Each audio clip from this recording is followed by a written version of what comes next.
Hello, ladies, and welcome to the heart-centered client journey. I'm welcome here, and I hope that you are gonna find this helpful and useful. We've got in the room Renette, and we've got Henrietta here. Welcome, ladies, and welcome for everyone that's still going to join, and everyone that's listening on the replay. We're gonna jump right in. So this is just a class or a workshop that is about how do we move our clients from just meeting them online to getting them to a sales decision. What are the steps we need to take and the different journeys? For instance, Henrietta is an artist, and Renette is a counselor, um, and we need to find out, how do we attract our clients from start to finish. And I've got the resources for you. So if you will see in your inbox, there will be the heart-centered client journey. It's a gap assessment, and you will also see that I have uploaded a CRM for you. So that's what we're going to be dealing with in this class. So I'm going to share my screen with you, and let's jump right into it. Oh, this is the wrong screen. Okay, let me just share the right screen. Uh, Stop share. Let me just do that again. Okay, that one. All right. So, ladies, can you see my screen? You see that workshop, the workbook? Okay. You cannot. Henrietta, can you? Can you, Renate? See my Yes, screen? Okay. yes. Henrietta, Yeah, just now check. we can. Okay. Okay. All right, so this is the heart-centered client journey super formula. And all this is an 8-step formula for us to move our clients through this journey. So we are building a high converting client journey that honors our calling. So why is this important? It's important for us to know how to do the steps, because if we miss some of the steps, we will not get our client to know, like, and trust us sufficiently that we can actually get them to a sales decision. Hi, Talita, how are you? Just started, so I just said check for your workbook in your inbox and the CRM that I've sent you guys, and then we can just get started with the workshop. So the first step we're going to look at, and I'm just going to read this for you. So building a high converting client journey that honors your calling, how to use this workbook. This workbook will help you to assess your current client journey. It will help you identify the gaps, and it will help you to create an action plan to refine and optimize your business for greater impact. And we are going to go through that. Hi, Tanisha. Nice to see you. All right. And I just want to pray for us before we jump into this. So, thank you, Lord Jesus, for all the women that's present here today, tonight, wherever they are in the world. Lord, I just pray that you give us some clarity and insight and discernment as we learn to really hone in our client journey, and that we can learn to do it well so that we honor you and that we have a business that is rooted in excellence. In Jesus' name, amen. All right, let me see. I've got two in the chat. Misha says, good day. In our email inbox. Yes, Talita, in the email inbox. All right, ladies. So this is basically what it looks like. So I'm going to share it on the screen with you. So if you haven't had time to print it out, just grab a piece of paper, because you are going to rate yourself on a scale of 1 to 5 on these categories so that we can see, where you need the most work. Okay, so for each section, rate yourself on a scale of 1 to 5. So 1 means, ugh, I need major improvement, nothing is ready. Number 5 is excellent, I'm doing great. And answer the reflection questions. So use your responses to prioritize the action steps. So step number 1 is we need to clarify our calling and purpose. So before we start building a funnel, we need to know, okay, we need to understand our deeper purpose. Why are you in business? And what are you called to do? So if someone wants to unmute and just quickly share, why are you in business and what are you called to do? Yes, Henrietta, go for it. Um, I definitely know my calling. I know I'm there to spread the word of God. I know I'm doing that through my paintings. It's really, I want to use it. I want to use Bible verses and do a painting from a Bible verse, or even if it's a still life with flowers in it, God's light moving through it. But and the business, I definitely serve God with that if I can get to really do my calling. And the problem is with clients, there isn't a lot of paintings available in this area for people to use it as well. My English is leaving me behind now, but um, to put it in the house to fulfill them with a better painting and that have got meaning and not just a meaningless painting. Yeah. So, So you are so called to paint paintings that create meaning in people's lives, that has a yes, faith-based undertone, and it's something similar to Talita. So Talita makes things like keychains and things, and she's also inspired to create stories for clients and websites. Um, so she's also got a bit of a creative side. So I think Henrietta, you and Talita will be able to chat well together. You know, you'll enjoy conversation because you're both very creative. Renette. So Henrietta, you are a prophetic artist. no, not really a prophetic artist. Um, I'm painting. I will take a still life and see the light going through it, through the vase, through the flowers, and then I'm thinking of God or Jesus, the light of the world, or the That's light of the darkness, and moving through that painting, like that pretty house of mine that you've seen. But I'm also taking a verse out of the Bible and think about it and try to create it in a visual way. I'm busy now with there's a one that I've got a client that asked me. It is Proverbs, Proverbs, mm-hmm. um, 25 verse 11. It's golden apples on ornated plates of silver. So I'm going to paint that for her.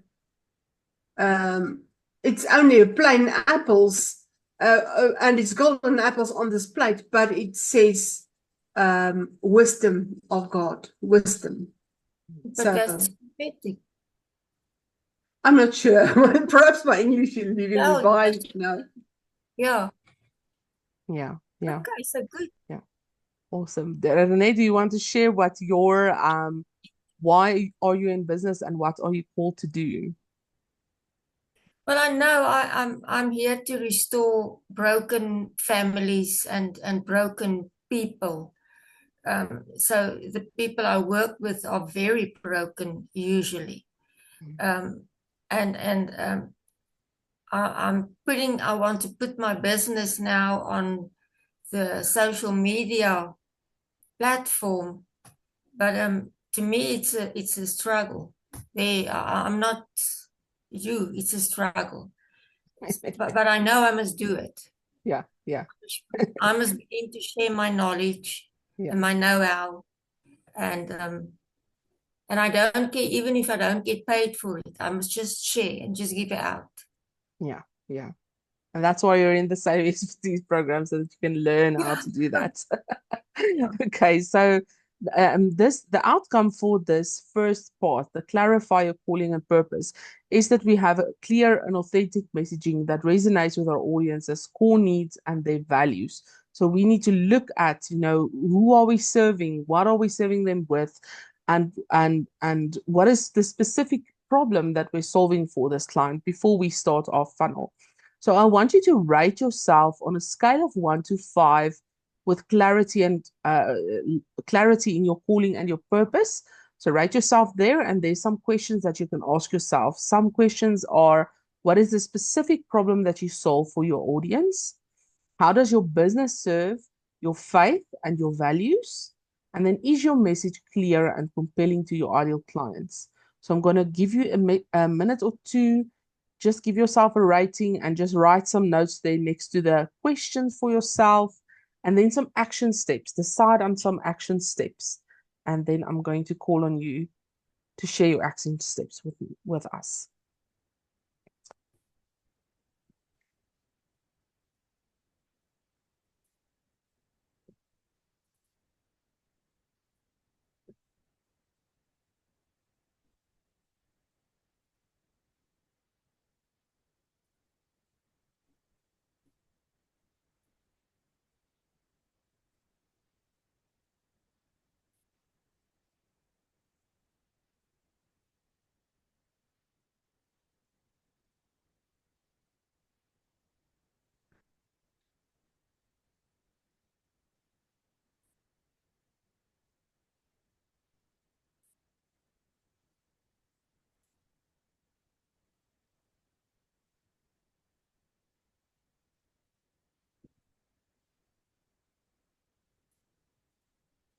If anyone is done, unmute yourself and just share your action steps that you've written down for yourself.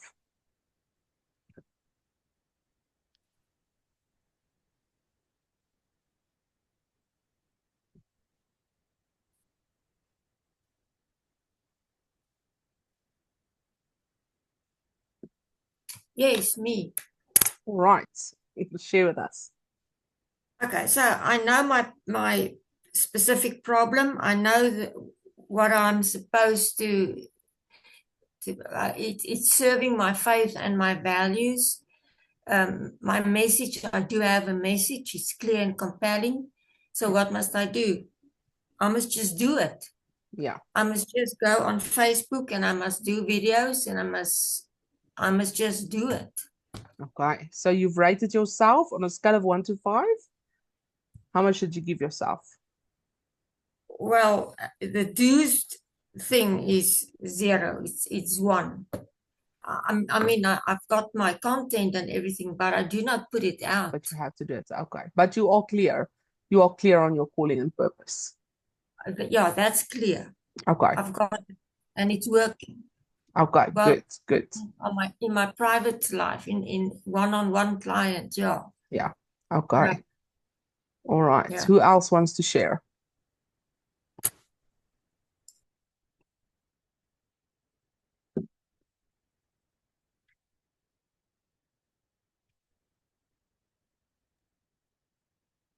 Yes, Henrietta.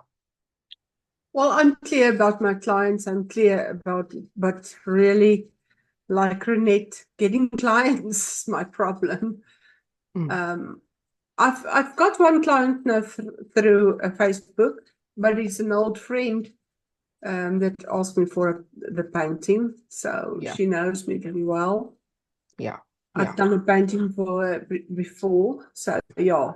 New clients, not yet. So I've given myself, because I know what I want to do, but I've given myself 3 out of 5. 3 out of 5. All right. Yeah. Okay. And action steps that you see yourself that you need to do? Well, it's the Facebook engagement and videos and really get my content and my audience growing, and the right audience. Yeah. So. Okay. All right, ladies. So let's move on to the next one.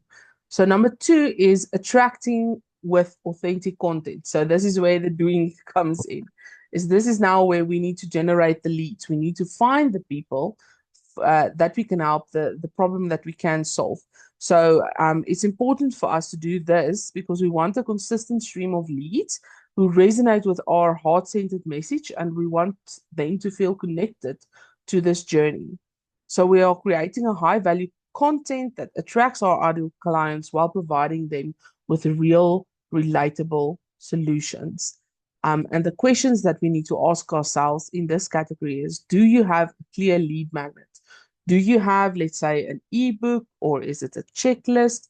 Do you have a video series they can watch? For me, it's my crash courses. For those of you that haven't done the crash courses, Tamisha, I do a 5-day free crash course that helps you find your voice, your tribe, or if you've already got an audience of over 5,000, I help you with a 5-day crash course to sell your expertise. So that is what I do as a lead magnet, but yours can be different. So what are you thinking of creating as a lead magnet, or what do you already have as a lead magnet? And then secondly, are you consistently engaging with your audience on social media? And then number 3 is, does your storytelling align with your faith and with your audience needs? So again, I'm going to give you a few minutes. Just think through those questions, answer them for yourself, rate yourself on a scale of 1 to 5, and then write down the action steps.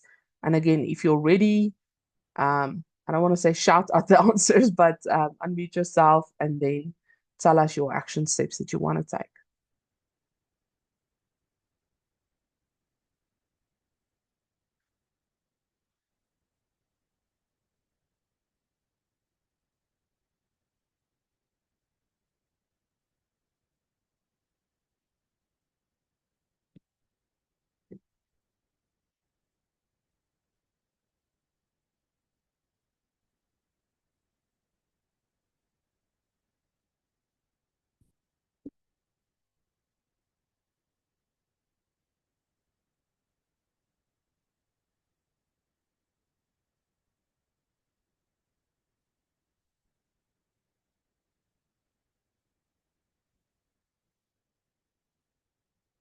Yes, Tamisha. Good day, everyone. Hi, Tamisha. Um, First of all, how do you pronounce your name? Sorry, Jenna? Uh, Jana? Yana, Yana, but you can say Jana, it's Yana. fine. Okay. Yeah. Okay, Yana. Okay, so like I would have said in the previous Zoom that I was in with you, in Yeah. terms of feeling my way out. So Yeah. I do not have actual product. So when I first entered social media, I did that based on being a graphic designer.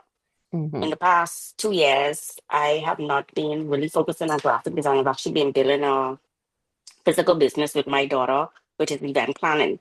But Yeah. somehow the graphic designer part of it keeps coming back. Like I want to get back onto um, social media doing that, but it's not from the graphic designer perspective in terms of creating flyers for persons like I did before.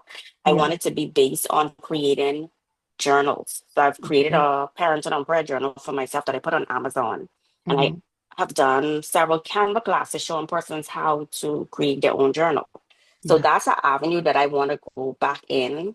I don't Okay. have all the pieces together. So even like just now, we're looking at the number 2 where it says, do you have a clear lead magnet? And where to have the ebook. So I'm thinking that maybe what if I was to build something around creating journals as a lead magnet? So it's like I'm helping coaches create journals, Christian journals as a lead magnet. Does that make Yeah. sense? Yeah, it does definitely make sense. Yeah, so a lead magnet's only objective is to help your client get a mini transformation. So whatever your bigger thing is, you want them to get a taste of that. So if yours Mhm. is content creation and creating things for them on Canva as a graphic designer, you would create something like that. Maybe a workshop where you teach someone um to create their let's say Facebook banner or something like that, just to for them to see the quality of your work and how you do that for them. Or you can say, like you said, I'll help you make a journal, but then you use that as advertisement and you say, okay, these are the other things that I can do for your business. So that will work 100% as a lead magnet. Yes. Okay, thank you. Awesome. Thanks for sharing. Okay, anyone else wants to share? Yes, Renee. Yeah, I do have a checklist, né? A Mm-hmm. questionnaire, but Yeah. I'm not consistently engaging. and my storytelling align with my faith and my audience needs. I think that's in order. I don't know. What do you think about Yeah, that? But I yeah, definitely must work on this, yeah. Yeah, so I engaging think you've got my the tools and audience. the tactics. So you've done the Attraction Amplified 12-week course. You know how to create all of this content. You just need to now consistently start putting it out. You know the recipes, you know what the clients are looking for and what they need. So I think if you start consistently now posting it, and it's a process to really build that muscle of the consistency. And with Yeah, me, I see the same thing where I get busy with my business stuff and then the content lags because there's so many other things that I'm busy with in the business. But getting to a point where we are consistently putting out our content is very, very important. So I think you've got your structures and your storytelling and everything is aligned now. So it's just a matter of, like you said, with number one is now doing the thing, actually getting to a point where you're consistently doing it. Yeah, yeah. yeah, And I do think your questionnaire, for instance, Renette, your questionnaire that you've got, so just for background, Renette has got a Google Forms questionnaire that she's got that she sends to a client or to a prospective client to assess themselves. It's basically a self-assessment that she needs to score herself on or himself on, whether they could benefit from her coaching. And I would see that assessment, Renate, as more of a qualification tool than a lead magnet. Yeah, a lead magnet will take them and give them a mini transformation of some sort. So maybe it's a teaching series around a topic, or it is an ebook that you've created around a certain problem that your ideal client faces. All right, Henrietta? Well, I'm also thinking about the ebook for a lead magnet. I'm going to take, let's say, 5 paintings with a description of my painting and the um, meaning of the painting, and then get the people's emails to send Yeah, out this lead magnet. Yes, in yeah, and my problem really is I haven't do that or done that, and I haven't been consistent. I yeah, struggle to be consistent. I'm so there's such a lot of stuff that must be done. yeah, So yeah. Yeah. yeah, With the lead also a magnet, little bit. Henrietta, it's important to remember that we are trying to give them a transformation. So if you're sending your own things, people don't care until they see you care about them. So they don't want to see your paintings, for instance, unless they feel that you, as an artist, see them and you care about them. So we need to really think about what kind of lead magnet you could create. Maybe your lead magnet is this launch of your painting where you are making videos around this painting as you're creating it, educating the audience as you go. And that could be a kind of a lead magnet for you to selling this painting one day. But just having an ebook with some of your paintings still is from your perspective. It's not from the client's perspective. What do they need? What do they want? So think a little bit more on that. All right. Talita, do you want to share? Do you have something in mind? I'm still very much at the beginning phase of all this. I've got a lot to do. Yeah, So yes, I'm not quite sure right now because I just know I need to streamline all my different ideas because yeah, I've got a lot of creative ideas besides the designing, the branding that I'm doing yeah, that I want to do. So I need to just get focused. That's my yeah, biggest challenge. yeah, I'm not quite sure how to get it all done and stay focused. And like Henrietta said, consistency is also a challenge for me. yeah, yeah. And I think it's more difficult when you have got a product than a service. So a service is easy to describe and it's easy to create stories around it. A product is something physical. And again, but I think that's where you're strong, is telling stories. So You just need to start telling stories around your product and your services that you provide. And yeah, it's a workaround from the service-based industry, but there is definitely ways of doing that and doing well with that. Yeah. All right, ladies, are we ready to move on to the next one? Okay, number 3 is building relationships and nurturing trust. So Henrietta just said she sold a painting, but to an old friend. And the first thing I thought about was what does she have? What is ticked off is relationships. She has built a relationship with this person. So this person has no problem pulling out her wallet and paying for a painting because Henrietta has taken the time to develop a relationship with this person. And any sale that you make, that's what needs to happen. I often say that relationships equal abundance.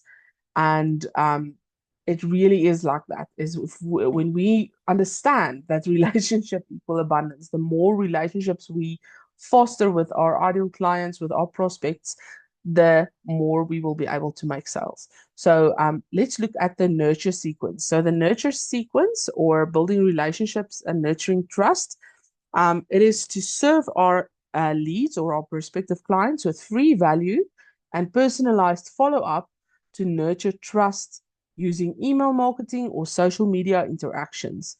So the outcomes of this, or the benefits of this, is our leads transition into warm prospects who trust us as an authority and who feels understood. So like when I do this workshop with you, so Misha is not a client of mine, but now she's seeing that I'm providing free value and I'm someone to be trusted, and she gets to know me through, let's say, she attends the Unshaken classes with us, she comes for the workshops, and she does the crash course. And before long, Tamisha and I have developed a relationship, and it's not hard for Tamisha to make a buying decision when she wants to buy one of my products or services, because she feels like she knows me. She's developed a relationship, a friendship with me. And that's the same thing we need to do. So looking at this one, rate yourself from a 1 to 5. Do you send educational emails that provide real solutions to your audience's pain points? And when I say emails, you can just write there in brackets for yourself.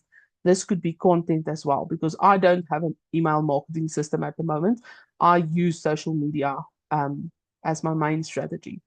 Then number 2, are you responding to comments, to emails, to messages in a personal way? Or are you just ignoring the notifications because you're overwhelmed with it? And then number 3, do you showcase client testimonials and success stories? Can people actually see that people are getting results from you? Are you sharing happy clients, or when they say, I had a breakthrough, are you sharing that? Just rate yourself on a 1 to 5 and then write some action steps that you want to take in this category.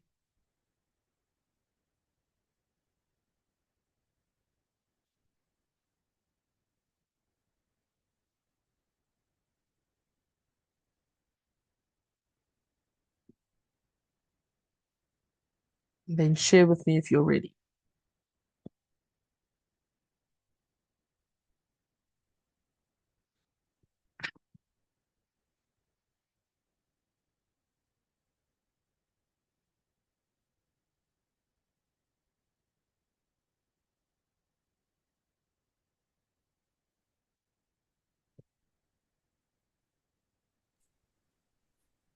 No, cookies, Jana. I must work on this one as well. Okay. Okay. So if it's not emails, it is content. If it's not content, it is stories that we share. But we need to find a way to build this relationship with our people that we find on the internet. Because there are 2 billion people on Facebook every day. But what are we doing with these people? Are we providing value? Are we solving problems for them? Are we getting to know these people? So are we building relationships? Are we sending messages? So what do you feel, Renee? What do you think needs to happen here? Or you don't have an idea at the moment? Well, first of all, I must check my Facebook and my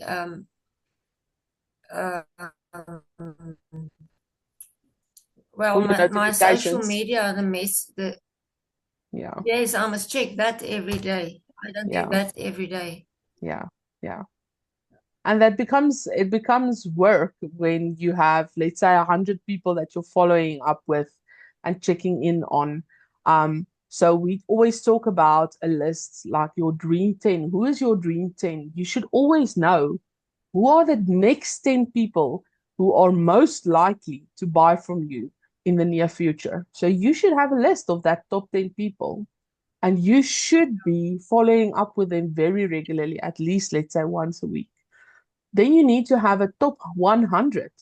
Those top 100 people, every 10 days, we need to be in contact with them. Otherwise, we don't occupy that know, like, and trust. They find other people to solve their problems because we're not tip of mind or tip of tongue, top of mind. We need to stay in contact with these people to build this relationship. If you take more than 10 days to keep following up with someone to build a relationship, then the relationship starts to deteriorate. And that is why I also attached the CRM for you, because we need to start writing down the names of the people that we're starting to connect with. We need to say, okay, I've connected with them on this date. When next do I need to follow up with them again? When next is the next point that I need to take them through this process? Because we're nurturing our people. All right. So, what do you feel you need to do there? Now I must show up. I'm working with my private clients, the one-on-one. Yeah. But the social media clients, no, not so much. Okay. I must really work on that. Okay. All right. Yes, Henrietta. Well, I've so many groups and I've tried to share some content on 5 groups a day. I've picked out about 50 groups, and if somebody reply, I put them on as a friend. Yeah. So it's not really, but yeah, I'm also busy creating new content. But it's taking so long with all the other stuff. So yeah, the content making is also a problem. To be consistent it's the real problem, to be consistent. And to send to all the groups. I've got too many groups, so it takes me forever to get through the groups. Especially if you can only do 5 at a time. Good per day. Yeah, for me, it takes at least an hour to work through 5 groups because I teach to my clients, I teach a visibility power hour. So for the first 20 minutes, you engage on these 5 groups. So you open up 5 tabs on your Google with 5 groups that you want to engage in. And for 20 minutes, you're just engaging, responding, liking, hearting, giving replies to people. And then you post your valued piece of content, and then again 20 minutes afterwards you also engage, because what does that do? It shows the admin and the algorithm that you are a valuable member of that group. You're not just dumping content and then running away, like many people do. They just pitch and leave. So we are getting to know the people we're commenting. And what happens if you comment on a few people's stuff and then you post? People think, who's this? I haven't heard of this person before. Let me see what they are posting in the group. And then you put their name in the search and they see, oh, okay, Henrietta, okay, now I want to see her profile because what she's seeing makes sense. And now they come and watch your profile and maybe they send you a friend request. And like Henrietta says, if there's a positive response, if this person seems like a good fit, send them a friend request, because you can always later unfriend them if you decide, okay, this is not a fit. But send them that friend request, because when you send a friend request, then we get to know this person. We see what kind of content they put out and all of that. So that is the process that I followed with most of you that I meet. Is I've probably met you in someone else's group. I sent you a friend request. We've gotten to know each other over time. And over time, you opt in for one of my things, and then we get to know each other. So build that nurture relationship. So send the friend requests, be in other people's groups, get to know people. All right, Talita, you want to Yeah, share? there's quite a few Facebook female entrepreneur groups. I've tagged Jana on quite a few of the posts. Yeah. And ask you to actually post your services and share it quite often. And there's a lot of people in there, and it's international and everything. I haven't really had much connection through the posts, but I'm sure somewhere it's gonna pay off, and it's gonna. I don't know about you, Jana, if it's helped. Has anyone connected with you about the speaking or the coaching and stuff like that? I always reply, like if someone tags me like that, I always reply, or I see if this group is something or a group that I value. So for me, I look specifically for Christian women groups. So Christian women entrepreneurs is a bonus. So if it's a Christian women entrepreneur group, I would probably join, or I'd leave some comment there. And you never know, Talita. So there hasn't specifically come something. I haven't had anything yet, there haven't specifically come something from your tags yet, but you know what? I keep on putting out the hooks. So somewhere somebody is gonna come and check. So yeah, just being diligent. And another thing I found is WhatsApp status. I put a lot of stuff, well, more like inspirational stuff as I share things I shared on my WhatsApp, and a lot of people view it. So that's also a way to connect with your friend and kind of to engage and to build relationship that I found. Yeah, I'm sure, because most people have got either WhatsApp or Telegram. So that's another social media channel that we're not even thinking of utilizing is WhatsApp or Telegram, for sure. All right, ladies, let's move on to the next one. So the next one is number 4, is engage and inspire with purpose-driven offers. So we want to convert them into paying clients. So we want to present our offers in a way that feels like it's a natural extension of our relationship with them. Our offers should align with their needs, their desires, and their values. So it shouldn't feel like, why are you now pitching me in my inbox? It should be a natural relationship where we get to a point where we talk about the products or services that I offer or that you offer. Okay, and the outcome of this is warm prospects becoming paying clients who see the value in your offer and they feel confident in their decision. So where do you feel you are with this one? Rate yourself on a scale of 1 to 5 and then ask these questions. Does your offer reflect your values and your mission? Are your pricing and benefits clearly communicated? So benefits is, this is what I'm selling, but if you implement this or if you buy this, what is going to happen in your life? What is your life going to look like afterwards? Do you communicate these benefits to your offers? And number 3, do you have a clear call to action that makes it easy for people to say yes? Click on the link to book a call.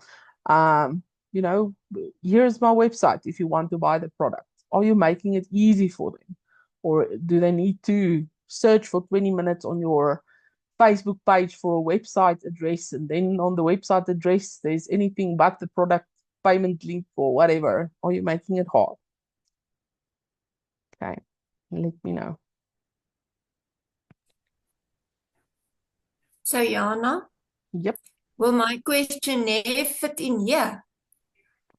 No, still not. I think that your questionnaire is more of a qualification before you book. So I would say, for instance, for Urinate, when people engage on your social media, and you could position it as a lead magnet where you say, do you want to know if you would need help in this category by doing this questionnaire? Maybe if you position it with the right messaging, we can position it for you as a kind of a lead magnet where they can find out whether they need help or not. Maybe I would then have a scorecard where they get a result, maybe. Let's say if you score between 0 to 15, this is the result. If you score between this and this, and then the last one, if you score 40 and more, you are definitely someone that would benefit from having a call with me. And maybe then do one free discovery call and then pitch your services. Yeah, definitely. Okay. Yeah. Who else wants to share?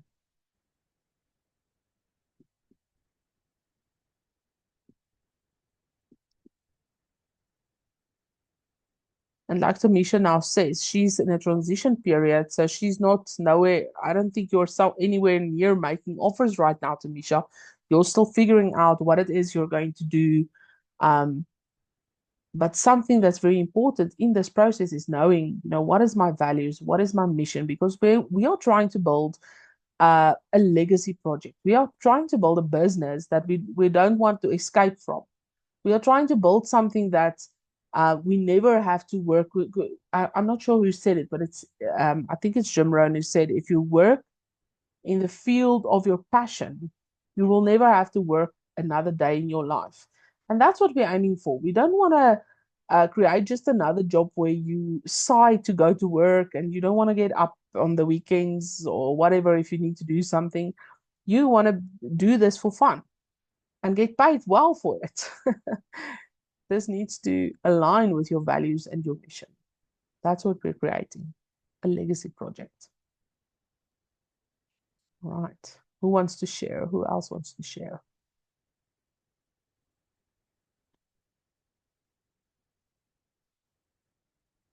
Okay, let's move on. Number 5.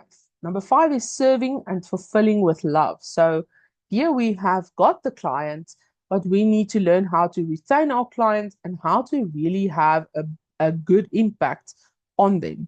So the action is we want to focus on providing an exceptional service and we want to exceed our client expectations. We want to nurture these relationships for repeat business and referrals. Because if you work with a client, you want them to give you a raving review, a good testimonial. You want them to tell all their friends about you. You want, when you ask them for a referral, them to give you their whole address book and say, goodness, I can't wait for my friends to work with you because you've changed my life. What better return on investment is that? That is even better than the paying price. If you have a client that is happy and they got their result. So it's a win-win. It's a win for you. It's a win for them. Win-win situations. So the benefit of this is we want clients that feel valued, resulting in strong retention, referrals, and the creation of long-lasting relationships with our clients. So looking at the questions here, do you maintain consistent communication with your clients after they purchase? How do you over deliver and exceed your clients' expectations? And are you building long-term relationships and positioning yourself as a trusted partner? So long-term relationships means that they maybe buy into one of your lower offers, and then you later on upsell them to something higher and something higher. Like Renette started with me with a crash course. She did the crash course with me. Then she bought the Attraction Amplified. She did the Attraction Amplified. And then she later bought the Salary Expertise, which is the 12-month system. So do you have an ascension process where people can move up the ladder with you with your offers? Or do you just have one entry point at this stage? All right. Think about that. Rate yourself from 1 to 5 and then let me know.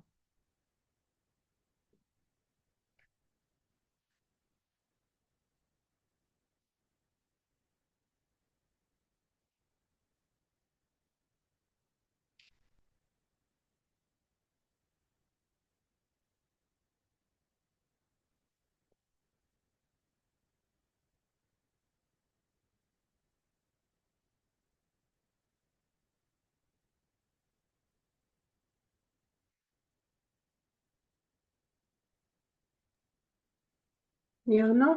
Yes. I think I'm doing that.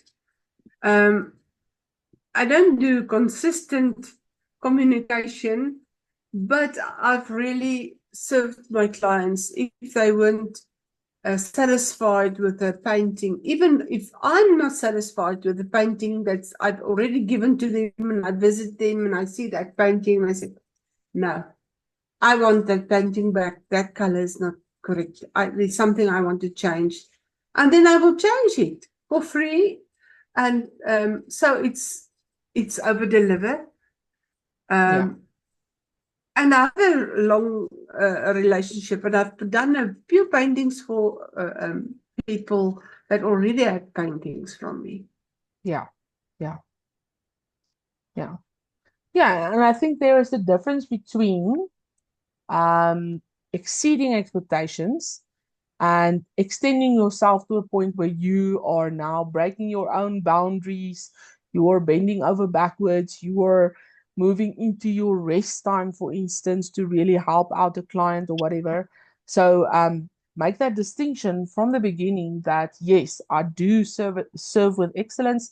I do exceed my clients' expectations. I'm willing to go the extra mile, but also have a point where you say this is finished. And one of the Mm. coaches that I follow talks about holy hemmings. Have some holy hemmings around your business. You know what is enough, and that's enough. Like I've done enough. I'm happy. I've served them well. No need to overextend myself and work myself into the red. So I'm just thinking about that as well. But yeah, definitely in there, that makes a lot of sense. All right. Anybody else wants to share on serving and fulfilling with love? Yes, I think mine is also, I'm fine there, but that's my clients that I serve here, not on social media. Yeah. So Yeah. there's a difference there. Mm. But the Yeah. So I clients think, I to serve here as a one-on-one client, mm, eye yeah, to eye, yeah, yeah, that was super. yeah, We've got long-term relationships and everything that's fine. yeah. Yeah. And I think that is, you've got a lot of transferable skills that you just now need to you need to make it virtual. Like tell yourself, Yeah, you know, what have I done with my clients one on one and face to face? How can I transfer that to an online model? So there's lots of things when you start to think about it that you can transfer the same kind of things. Yes, it takes a bit of time to get used to virtual business when you are so used to your brick and mortar business, you're used to your client showing up at your door.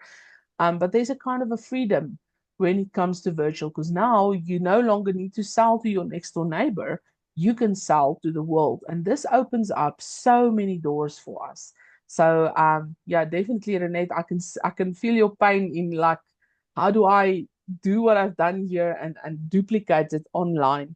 But there's definitely, you know, ways to do that once we get started. So I think, I think I'm so in a comfort zone yeah, with my clients here, yeah, and this is so out of the box, yeah, but I need to get there. yeah, for sure. Yes, and Renette, I really think it will be possible. On Zoom, you can get very close to a one-on-one with a client. I think you can do it like that. I've done quite a bit of Zoom meetings with clients that stays in the Cape, for instance, and so on, and it worked, and I was surprised at how good it can work yeah, because yeah, you lose a little bit of the connection because you cannot feel them, but yeah, it can work. I know. It's just to do that. yeah, to get used to that model of doing Yeah. things. Yeah, yeah, Well, I've seen it with Jana. People are really bonding with her. Yeah, yeah, Um, yeah. and I've seen it over time. So really, it is possible that they can bond with you. It's a trust that you must build up, yeah. like Yeah. Jana have done. Mhm. Yeah, so, So yeah. You can do it like that. It will be a getting people out of your house, out of your privacy. I think that will be wonderful. And then engaging with people when you will want on your terms. Yeah, Yeah, sure. that's Sure. the whole idea. That's the goal. Okay, ladies, let's move on to number 6. So, create consistency and systemize. So this is scaling and automation. We want to systemize and automate our client journey because we want to ensure consistency in getting our leads, in nurturing them, in getting them into a sales conversation without losing the personal touch. So you hear many salespeople moan and say, "Oh, this month I didn't get any sales, and next month I," and it's a feast or famine process. And the only thing that a feast or famine process tells you is that the systems are inconsistent. This month you've done so many outreaches. Next month you don't do them because you don't feel like it. The next month you do it differently. And then you have inconsistent sales because your lead generation, your nurture sequence, and your sales conversions are all over the place. So that's where we get inconsistent sales. So we need to create a system for doing this whole thing. So want to have a smooth running automated sales system that consistently brings in new clients while respecting our time and energy. And when I say automated, when we are working on social media, there are many things that we can automate, but we still have to have the human component. Like AI is taking over the world, and there's so many ways of doing things. But if we lose the human component, then we lose out on building the relationship. Yes, on the other side of the coin, people can get to know you without you being there. Let's say I create an 8-hour video series and it's super valuable to you. By the end of that series, I still don't have a clue who you are, but you have spent 8 hours in my presence. You've got to know me. And that's where you get clients in your inbox saying, Jona, hoe gaan dit? Jy weet, wanneer sien ons mekaar? When are we seeing each other again? And then I'm like, I have no idea who she is, but she's watched something on my YouTube channel for hours and hours and hours. So she feels like I'm her next door neighbor. I'm someone she knows. And that's what we want to create. We want to create in our absence. We want to create people building relationships with us. And this is why it's so important to do those kind of things. So for this category, we look at, can we automate an email sequence? Do we have, let's say, a welcome series, nurture emails, launch sequences when we are doing a launch? Do we have funnels to scale? So when I say funnels, don't think click funnels or whatever. Think about, do we have opt-in forms for, let's say, our challenges or workshops, things like we're doing today? Do we have a webinar funnel where people can watch it and then click on the link to download the thing? Do we have application forms like Renette's application form that she's created? That is now automated for Renette. So Renette never again has to spend time, a half an hour time, qualifying this person, whether they will be a good fit for her services. No, she just sends them the link. And this person will systematically go through the form and score him or herself and then let Renette know, am I a fit? Am I not a fit? And that is a way of automating in her system. So we need to look at, what can I automate? What do I need to still have that human component in? And then lastly, we need to track our data. So how often do we track our data, and do we optimize our client journey? So are we looking at how many friend requests am I sending out? How many new conversations am I starting in a day? How many people am I adding to my Facebook group in a week? How many of these people actually opt in for my lead magnet? How many of the ones that opted in for the lead magnet is actually booking the sales conversation or the discovery call or whatever the next step is? We need to know, this is step 1, step 2, step 3, step 4, from not knowing us to actually buying from us. What do they need to do every step of the way? And we need to track those numbers so that we can see, wait a minute, here's a bottleneck. Most of the people that go through this form, it's a drop off of 80%. I need to look at this because this is creating a bottleneck. And then you keep changing your system until you have a smooth sales formula for people coming into your audience and moving into a client journey. I hope I'm making sense, ladies. So rate yourself on a scale of 1 to 5 and then answer these questions. Do you have an email sequence in place? And if you don't, just say no, I don't yet. Are you using a streamlined process like opt-in forms, application funnels, that kind of thing? How often do you track your data and optimize your client journey? And then some None actions. of it. None of it. None of the Me above.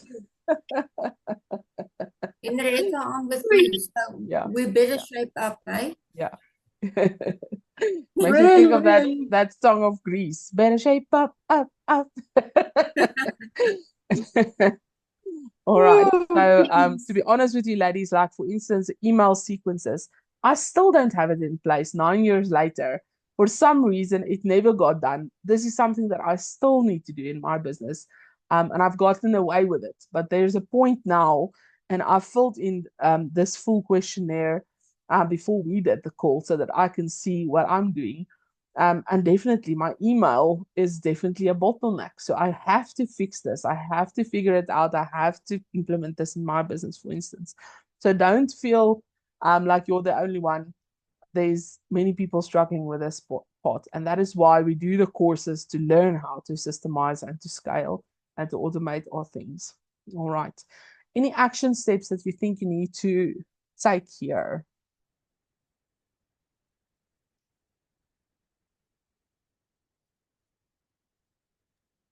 Tamisha, what are you thinking to automate?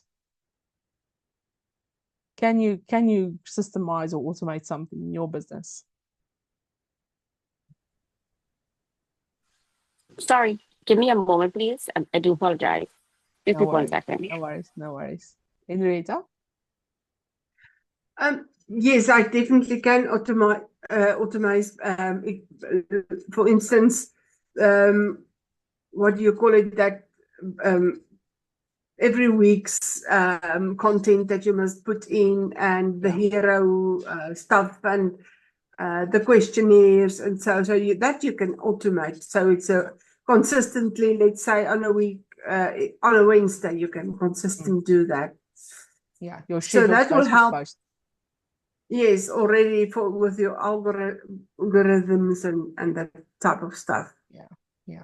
So that's something I can do. And I think there's another one also, a questionnaire, and the one is quotes. So if you can do only that too, it's more consistency. Then you can do that twice a week, and that will already help. Yeah, yeah, for sure.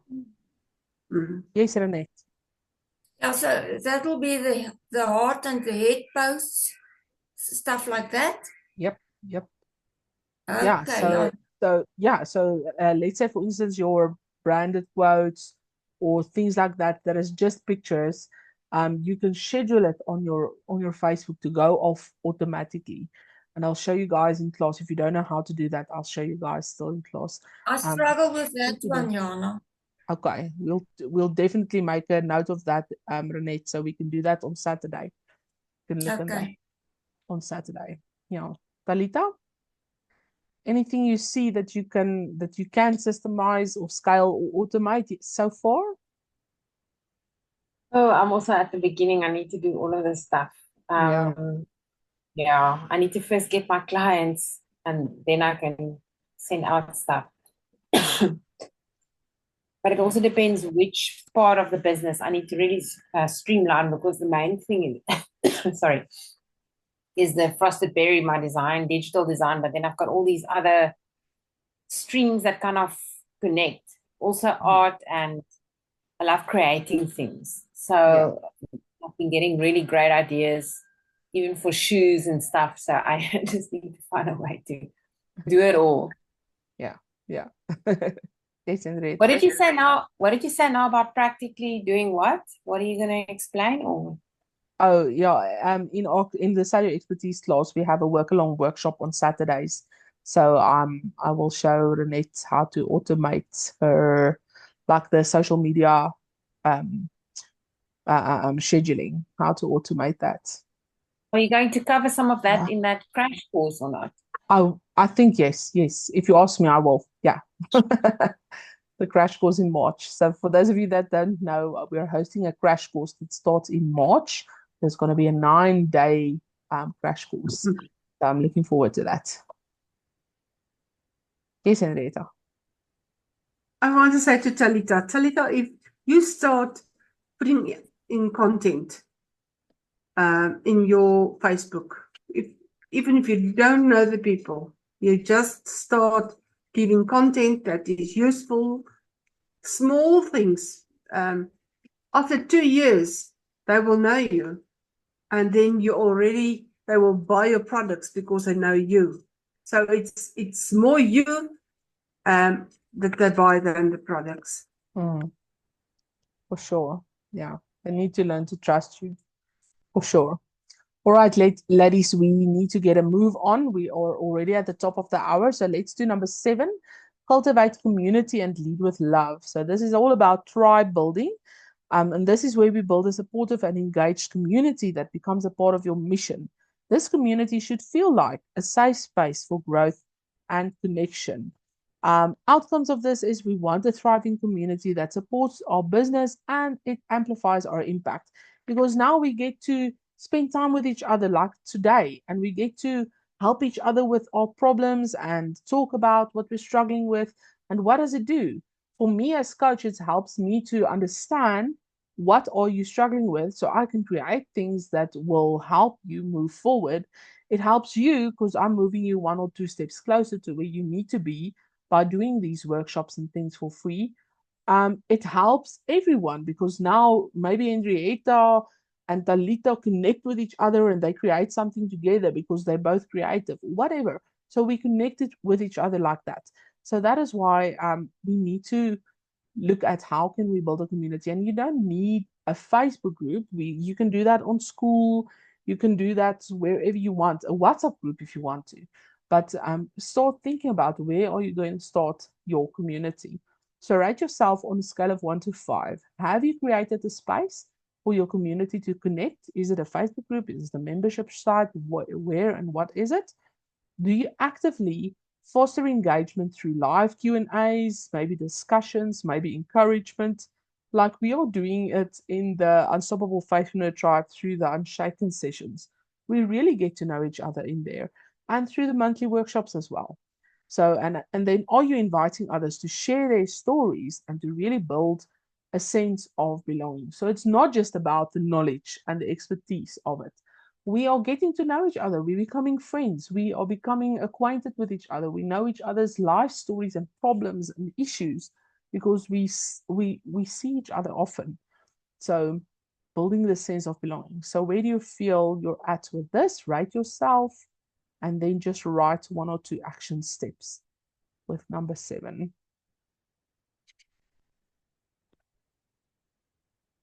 We're almost done, ladies.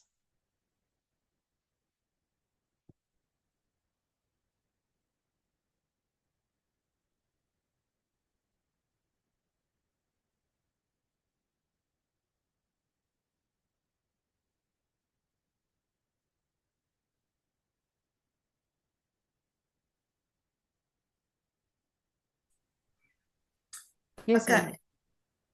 Yeah, I was thinking of having a Facebook membership. Okay. So you've got your Facebook and discussions for everybody, but then if they want to go deeper and they want to go personal and it's one-on-one, then it's a membership. Yeah. Yeah. Okay. Thing. But I haven't done it yet. Okay. Okay. But it's an idea and it's in process. So it's something that you need to develop in this year coming. And then I can do the teapot thing there as well. Yep. That's going to be good. Yeah, for sure. Alita. Yeah, I'm just thinking now it actually all ties in together. My ministry, I need to now work on that website actually, is to unite the body of Christ online. Yeah. I'm actually thinking through that, all the business and everything can actually flow because that's all about community and connecting with others. And Yeah. where you said about sharing stories, that's actually what it's about, sharing testimonies and things. So I really Yeah. want to get that going. I remember years ago when I launched the website, we had a faith chat. I called it faith chat on like a Tuesday or something. And then people would just come together and pray. Yeah. But you can also have like topics and people chat. We can chat about the faith topics, like every week, a certain topic. And who knows, like from there, because that's all community. And once you've got the community, you can say, okay, I can offer this or can help you with this, and whatever. Everyone can help each other. It can actually be a great business hub as well. I'm thinking for you as well, to share your business on. So we can talk about that still. Yeah, awesome. Yeah, now we're starting to see how the plan comes together. Let me just see what's in the chat. Okay. Tamisha says, correct. I want to build something that aligns and I get paid. At first, the graphic was just about being paid. Oh, okay. I need to sign up. Thank you, Yona. My apologies. No worries, Tamisha. You can catch the replay and the rest of it. All right. Okay, so let's move on swiftly to number 8. Number 8 is measuring success and celebrating wins. So this is about your reflection and growth. So measure the effectiveness of this client journey and celebrate every milestone, no matter how small, to stay motivated and inspired. Even if you just add 10 new people to your community, celebrate that with yourself. If you get your first client, paying client, celebrate that with yourself. Make it special for yourself. Make yourself a little, what do they call it? The thermometer. Make yourself a thermometer that sits in front of your wall so you can inspire yourself to, to reach your goals. Make it fun for yourself. Put some joy into it. We want some positive feedback, a positive loop of feedback and growth, so that it motivates us and it drives us to keep going. So are you tracking key business metrics? Let's say email open rates. Are you looking at how many friend requests am I sending? How many website visitors do I have this month? How many people downloaded my lead magnet? How many people are watching my videos? And just with this, remember one thing. There is something called vanity metrics. And another coach that I follow always says, it doesn't matter how many likes and loves you get on Facebook. What matters is the number in your bank account. So don't just fall for the vanity metrics. Yes, track the things that are important to you in this process, in this client journey of yours, but don't just fall for vanity metrics where you think, okay, I've gotten 20 likes. Those 20 likes mean nothing if you don't move them towards a sales conversation. Okay. So, and then how often do you reflect on what's working and adjust accordingly?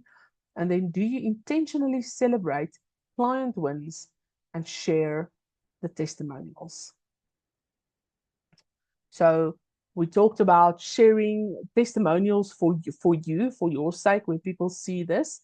Now I'm asking for those clients, are you celebrating their wins with them? So like Renette, a week or 2 weeks ago, got to do a radio talk on radio, and we're proud of her for that, and we celebrated that with her.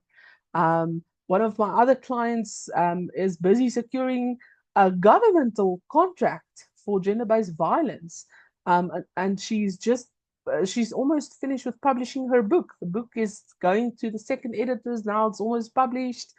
Um, Another client has just done her first live launch. So I'm very proud of my clients and I share that. And that's the same thing you need to do, is celebrating with your clients, because it's big milestones for them and it's important for their growth and for their confidence to celebrate that with them. All right, so rate yourself on a scale of 1 to 5 on measuring success and celebrating wins. And then just write yourself some action steps there.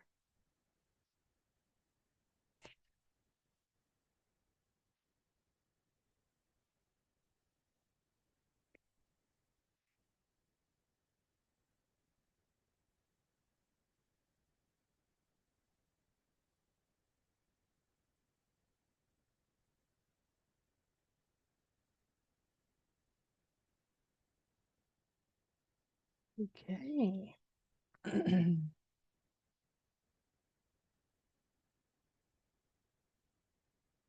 All right, ladies. So if you're finished with your scoring of all 8 categories, I want you to go and tally up that score. Go and check, what is my score out of 40? So if you had all 5s, you would be out of 40 out of 40. My score was, where did I write it down? In the other one. Let me tell you what my score was. My score was 31 out of 40. And there's no shame. You could be a 5 out of 40. It just means this is where I'm at on this journey. I'm moving forward. As long as next month, when you measure yourself, you're one step closer, 1 point less, or 1 point more towards that 40 out of 40 score. I had 77%. So it shows me I've done a lot, but I still also need to do a lot. There's a lot of these things that needs to come into play. So there's 25% that I can still implement for this to be at 100%. And now I have a list of things that I can do. So go and look at your top 3 categories. These are just the steps listed out. So go and circle the ones that are your lowest score, and then in your own time, go and find out. Look at your action steps that you've written down for yourself and write down 3 priorities that you want to take, 3 things that you're going to decide, do or die, I'm going to do this. I'm going to implement this in my business. Okay. So, and just remember, our client journey is also a ministry. We are working with people. We are working with people that Jesus died for. So it's important for us to really take their hand and move them along the journey. Some of these people, like for instance, in Renee's case, if Renee doesn't reach out to them, they will never reach out on their own. Okay. Some people in my instance, if I don't send the first message or I don't put out the content, these people are not getting out. These people are sitting with expertise that are not getting sold. Okay, so it's my ministry to really help these people, to take them by the hand and to say, this is step 1, this is step 2, this is step 3. Because if I don't do it, who is going to do it? I've been called for a purpose. You've been called for a purpose. So we need to do what God has called us for. Okay, so we're refining each step of this journey. We create this path that serves others, it grows your business, it honors your calling. So take this assessment seriously, commit to small, consistent improvement, and watch God bless your efforts. So I just added this prayer, and my clients know I pray it over them all of the time.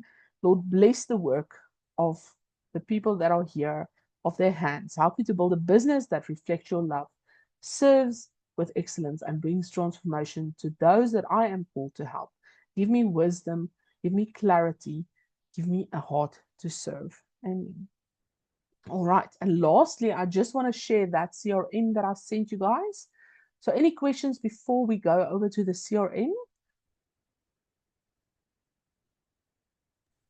No, I've got a lot of work to do. Okay. A whole list of things. Okay. Let me just share my screen again, and then I want to go to that CRM system. Okay, so I'm just going to quickly show you guys what that looks like and what you can do with it. So this is just if you don't have a CRM system, if you don't have a system where you actually track who's coming into my life, into my business, and am I moving them along towards a sales decision. So we are now going to take this thing and here by file, you just say file, make a copy. Okay, because you won't be able to edit the original one. So just say make a copy and call it something else and save it on your Google Drive. So your Google Drive is accessed by going into your Gmail. If you go into your Gmail and you click on these buttons, okay? And there you will see there's a triangle that says Drive. So if you click on your Drive, you will access your Drive. All right, so, okay, so we are going to put in the name of this person. So Jane Doe, we just met her today. Where did we meet her? Or let's just create a new one. Let's start here. Jane Doe, we just met Jane Doe today. Where did we meet her? So this is the contact details. What contact details do I have of her? Actually, I met her on Facebook today. Okay, I don't have her telephone number yet. I don't have her email yet. And you can add things to this list simply by clicking on this edit button. When you click on this edit button, it opens up a place where you can add items. You can allow multiple items to be selected. You can even change the color. Okay, you just say done when you're done. So you can add the places that you find your clients. Is it LinkedIn? Is it Facebook? Is it email? Is it WhatsApp? Where are you finding these clients, and do you have their contact details? Then you can say, okay, Jane Doe, what pipeline do I want to take them in? And the pipeline is just, where did I find this lead? Did I find them in a workshop that I created? Did I find them through a lead magnet that they opted in for? Maybe they've done both so far. Then ask yourself, okay, which phase are they on? Am I just attracting this lead? Are they already in a nurture phase where I'm building the relationship with them? Are they already in a convert phase where I've already made an offer? I just need to follow up on them. Are they already a client? Do I need to retain them, or what happens? Okay, and you can come and change this at any point while you're working with your person. Okay, and then tags is any other thing that you want to be reminded of. Did this person, maybe I can say, okay, Jane Doe is faith-based. Yes, I've added her now to my email list, and yes, she's opted in for permission for communication. I've added her to my free group. Whatever you want to add there as a tag, whatever is relevant to your business. Let's say, Annette, you would perhaps have tags for trauma. You would maybe have tags for pregnant. Whatever your tax is in your business. In there, it would maybe say, this is someone that's interested in a painting, someone that's already bought a painting, previous clients, whatever. So you can add that. Talita can maybe say, this is a website prospect, this is a product prospect, this is a what kind of prospect you're dealing with. So you can add any kind of tags. And then you say to yourself, when did I start talking to this person? Oh, I started talking with her on the 6th of February, and I know I want to keep track of her every 10 days. So now 6th of February, 7 days, 8, 9, 10. So I need to contact her again by this time. So what did we talk about? Oh, we talked about joining the Facebook group. We talked about her dog that died. We talked about her business idea. Okay. Now, when I start a conversation with her again on the 16th of February, now I can remember, what did we chat about? I don't need to go back into the emails, go back and listen to the voice notes. I've left myself a little few notes on, what's going on with this client and where am I in this process with her. Okay. Now I know this is when I need to follow up again. And the action step is maybe, oh, I still need to send her the link to join group. Okay, I said I'll send her that. I can't do it just now, but I need to still do that, for instance. So this is how you keep track of your leads. And now when you go through this process again, you see, okay, who else do I need to follow up with? Oh goodness, I still need to follow up with this person. Okay, so now I'll go to this person. Okay, she's a Facebook friend as well. Okay, now she's not in the nurture phase, she's also in the conversion phase. I can take off the nurture phase. Okay, now she's not only joined the free group, she's also opted in for the email. Okay, now I can move them forward. What have we discussed last? When did I contact her? When should I contact her again? So you need to keep working this list. And in this list, you need to know, okay, who is my top 10? Who's the people that's like my top buyers? Maybe add a column and you can work and rework this thing. So this is just an idea to show you. You can insert columns. You can maybe say, this is my top 100. This person is my top 1000. So it means they're somewhere I know them, but they're not like my next client. Ooh, this one is my top 10. So this one I need to check weekly or whatever. All right. Does it make sense, ladies? Any questions on the CRM? So basically, it's just a list of all the people that you're working with, that you're working on, that you're moving towards a buying decision. Because now you keep track of them and you follow up with them and you talk to them, and you keep it going. Instead of it just happening on social media, but you have no idea where, what, when last have you spoken to them, no idea what you said. It just keeps just makes it easier. And the more people you have on this list that you are nurturing, you will start seeing when you get to having a top 100, it starts getting involved because now you need to keep up with lots of conversations. And remember what I said is relationships equal abundance. The more people you have on that list that you are nurturing, that you are serving, that you are giving mini transformations, the more chance there is of a person moving to that buying decision. Does that make sense, ladies? Okay. Any questions before we say goodbye? Main takeaways. You know so much. Goodness gracious me. Thank you so much for sharing. You're very welcome, Renee. Yeah, I'm living next door to her. Oh, but yeah, she's so busy. I pop in there once a day, but she's so busy.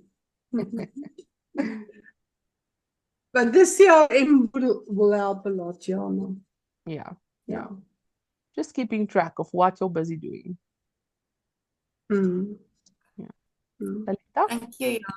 What would you say, Jana, your biggest tips for getting what's the most successful thing for getting clients? Like, is there something that stands out that's helped building, talking to people, building that relationships. That's the most important thing that I've learned in my 9 years. Is if you want people to buy from you, you need to have a relationship with you.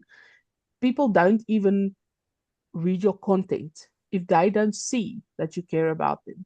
You know, when I started my coaching business, I was creating content left, right, and center. I was posting all over the place. And then I was crying to myself saying, why is nobody reading? I spent so much time creating this thing, so much time designing this or whatever, and nobody cares. And until I learned that people don't care unless they feel that you care about them, then they care about you. But it's difficult sometimes because some people are very hard. Like I feel I've been, chatted in the Fridays. Yeah. But I find I like reaching out to people and connecting with people. Like Yeah. I would be the first one to say and connect. But I've had so many challenges with some people that just are not such connectors. And how do you sense when someone wants to connect with you or not? It's difficult sometimes to know when you're sending too much, when you can, when you should connect less, because some people just, like you said, just need that reaching out to actually connect. So what have you found out? Like for me, is just checking on the scale of introvert versus extrovert, because if someone keeps replying quickly and they want lots of responses and they talk to you a lot, you know that this person is more extrovert. They want more attention, they have more energy to talk to people. And then people who rarely respond might be an introvert. So if someone responds slowly, maybe adjust your speed of replying and this cadence of you sending, them sending, until you see, okay, now it's matching whatever they are doing as well. So and you can up it a little. Like if you feel like someone is a bit slow, up it a little and see, do they match your energy? Do they match that cadence, or do they, taper off?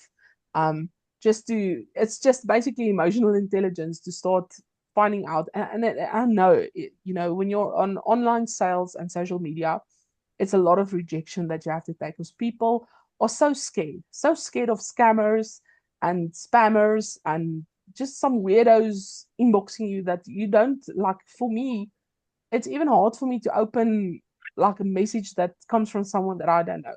The best way that I've found that works well, and one of the 8-figure coaches that I follow says that this is the revolution of marketing, is the hand raiser posts.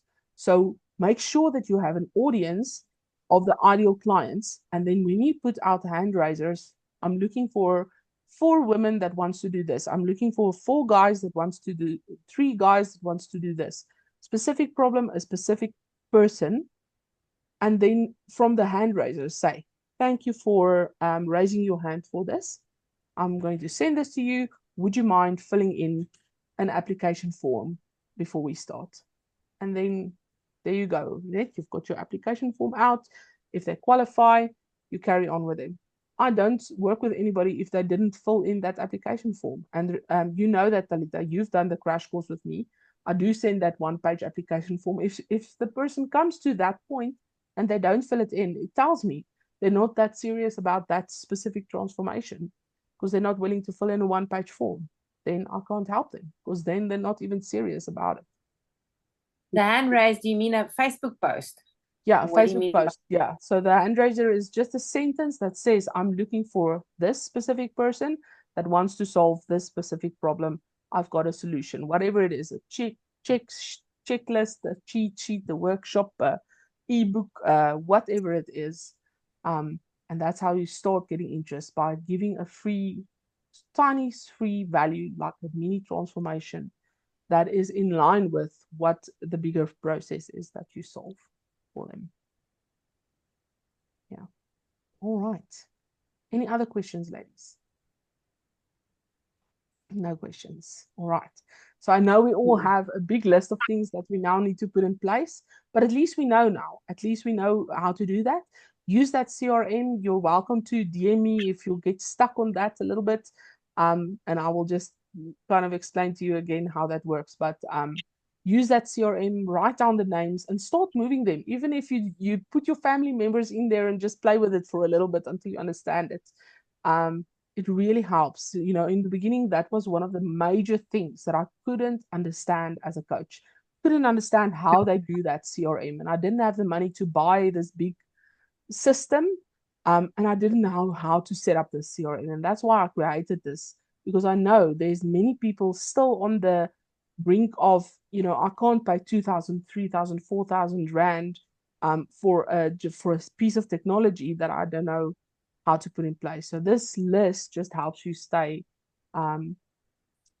organized so that you can move them along the journey. All right. Okay, ladies, I hope you have a fantastic weekend further, and we'll see each other again next month or next week or Saturday, depending on which level you're at. All right. Love you. Bye-bye. Blessing. Thank you. Bye. Bye. You're welcome. Bye.